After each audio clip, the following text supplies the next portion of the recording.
Flag hosting చేసినటువంటి సార్కి మా హృదయపూర్వక నమస్కారాలు. స్వాతంత్ర దినోత్సవం అంటే మీ అందరికీ తెలుసు.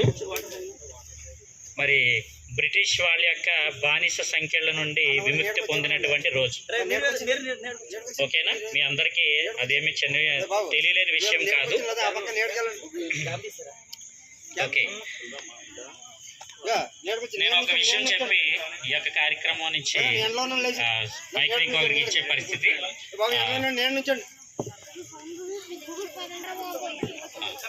అలా చెప్పు, సైలెన్స్ గా.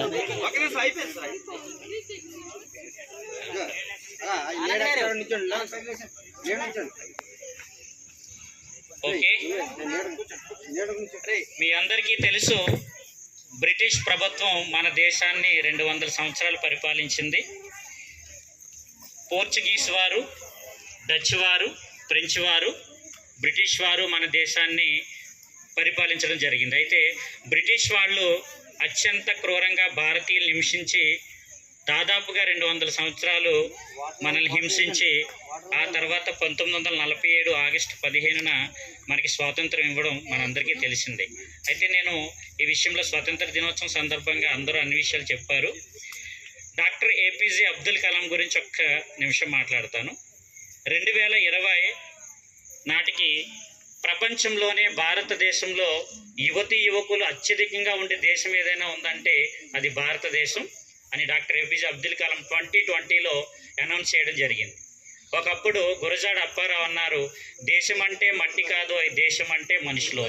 కానీ డాక్టర్ ఏపీజే అబ్దుల్ కలాం ఏం చెప్పారంటే, దేశం అంటే భారతదేశం, పౌరులంటే భారతదేశ పౌరులు అనే విధంగా ప్రతి యువకుడు వాళ్ళ యొక్క వ్యక్తిత్వాన్ని పెంచుకున్నట్లయితే ఈ దేశం అభివృద్ధి చెందుతున్న దేశం నుంచి అభివృద్ధి చెందిన దేశంగా మారుతుందని ఆయన పిలుపునివ్వడం జరిగింది. కాబట్టి వ్యక్తిత్వాలు మార్చుకోవాలి. ప్రతి వ్యక్తి తన వ్యక్తిత్వాన్ని మార్చుకుంటే తన కుటుంబం మారుతుంది. తన కుటుంబాలు మారితే సమాజాలు మారుతాయి.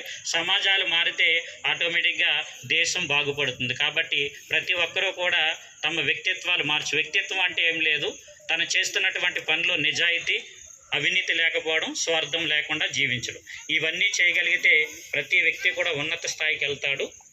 ఈ అవకాశం ఇచ్చినటువంటి చిన్ని సార్కి, జయరే సార్కి నా హృదయపూర్వక నమస్కారం.